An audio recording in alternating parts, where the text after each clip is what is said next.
वर्णाश्रम धर्म, बार बार जिसको कहा जाता है कि वर्णाश्रम धर्म ही सनातन धर्म का मूल है, तो ये दोनों जो अधर्म की दो शाखाएं बताई है वो वर्णाश्रम धर्म के अपराध या विपरीत आचरण से ही।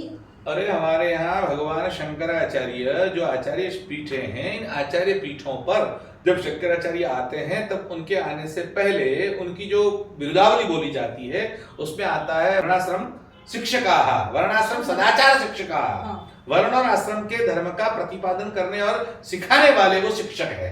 यानी वर्णाश्रम धर्म प्रतिपादित जो सदाचार है उसके वह शिक्षक है और रक्षक भी है वो। इसीलिए सनातन धर्म का मूल अगर कोई है तो वो वर्णाश्रम धर्म है। जब तक वर्णाश्रम धर्म है तभी तक सनातन धर्म सुरक्षित है, वर्णाश्रम धर्म नहीं है तो सनातन धर्म नहीं है।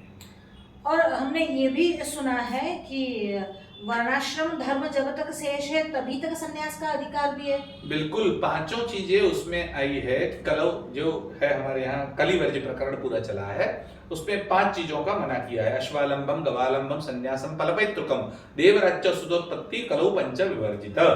तो उसमें 5 चीजें कही कि अश्वमेध नहीं करना कलयुग में, गोमेध नहीं करना है, संन्यास नहीं लेना है, मांस से तर्पण नहीं करना है, और पति मर जाए तो दियर के साथ उपभोग करके संतान की उत्पत्ति नहीं करनी है। ये 5 चीजों का मना किया।